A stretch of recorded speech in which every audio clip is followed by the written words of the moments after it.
On va revoir notamment de prestigieux invités qui sont venus ici sur ce plateau. De prestigieuses chroniqueuses sont là avec nous. Voilà. Marjorie, Lydie, Cassandre, vous faites de la musique un peu, vous, dans la vie, un instrument? Un petit peu du piano. Piano, piano. ouais. Je sais faire au clair de la lune. Ok, bon, merci Lydie, pas maintenant. Pardon, je sais danser sur de la musique. Mais... Danser sur de la musique. Chacun ces petites choses. Effectivement, le piano, ça va vous intéresser. Parce qu'on a un pianiste qui va bientôt arriver, violoncelliste aussi, guitariste aussi. Oui, parce vous en avez qu'ici, combien comme ça là? J'en ai plein dans mes petites poches, vous allez voir, parce que nos invités qu'on a reçus toute l'année, bien, ce sont des virtuoses pour une grande partie d'entre eux, et on ne cesse de le répéter, ils ont du talent, beaucoup de talent, et ça c'est pour notre plus grand plaisir. Regardez. Je vous demandais en arrivant là dans les coulisses, je vous ai dit vous êtes violoncelliste ou violoniste, et en fait vous êtes pratiquement, je pense, la seule à faire les deux.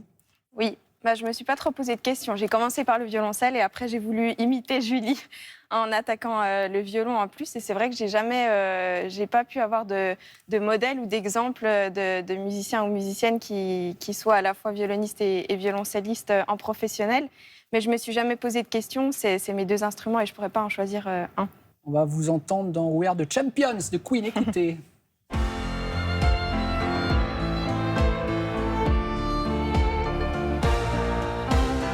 Question de novice, Camille. Est-ce que c'est plus difficile, par exemple, d'interpréter du classique, Léo Delibes, ou plutôt Queen? Est-ce que c'est deux exercices vraiment foncièrement différents? Oui, mais c'est une très bonne question. Je pourrais pas. Merci. Non, mais c'est vrai.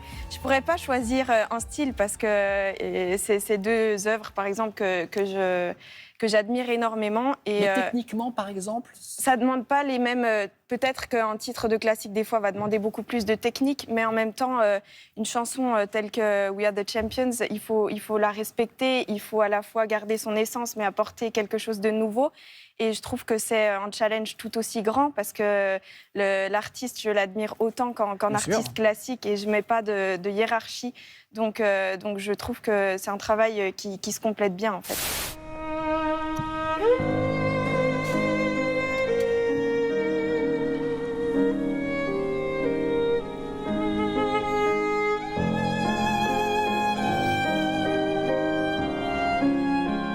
Ça pose et ça donne envie de tomber amoureux. Moi, j'écoute parfois de la musique classique, mais je suis toujours très impressionnée par ce style musical. Vous comprenez que d'aucuns aient peur de franchir la porte de la musique classique? C'est pour ça que je suis là, de façon générale. C'est pour ça que j'en parle. J'essaie d'en parler de façon la plus simple possible. On peut écouter de la variété, on peut écouter Richard Strauss, on peut écouter Wagner, Beethoven, Mozart.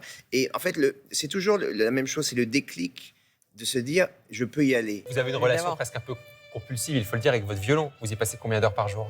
C'est pas une question d'heure, c'est une question de vie, en fait. Oui, c'est mon partenaire de vie. Je suis marié, mais...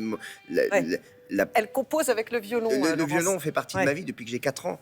Et cet instrument est extraordinaire. Et c'est une chance. Et maintenant, je dirige beaucoup. Et en fait, je vis en musique, effectivement. Mais ça nourrit aussi. C'est toujours le même violon vous avez ou vous changez régulièrement? Non, je joue ce Dead Jésus qui est un violon de 1737.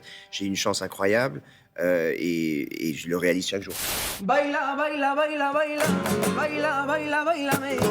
Esta rumba saitana, que yo siempre cantaré,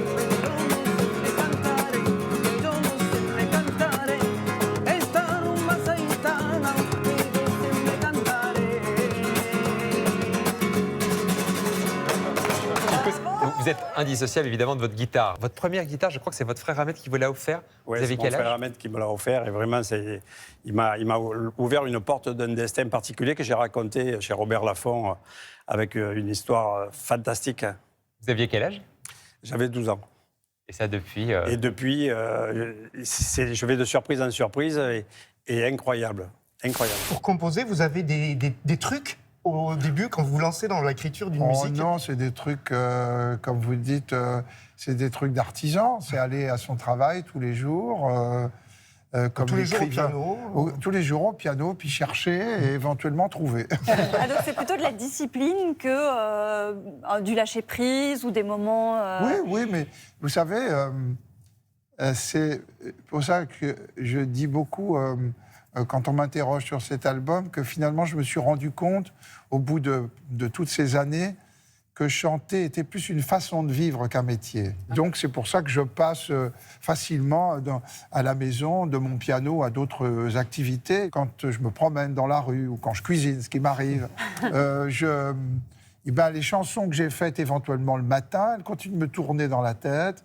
Et c'est comme ça que je les affine au niveau de la mélodie. Voilà. Le piano, il est partout dans votre vie, quoi. Oui, toujours. Le piano, il est partout et quand il n'y est pas, je le trimballe, quoi. Ouais. Mais Ah ouais c'est à la fois, j'allais dire, quand on a du chagrin, on le confie à son piano. C'est vraiment une chance d'avoir, j'allais dire, ce partenaire. Et du coup, quand on a un chagrin d'amour, c'est génial. Quand on s'est fait larguer, et ben, du coup, on fait un arpège mineur et ça peut inspirer et ça peut faire une chanson qui marche et ça peut faire du pognon. Donc, c'est vraiment une bénédiction d'être musicien, je dirais.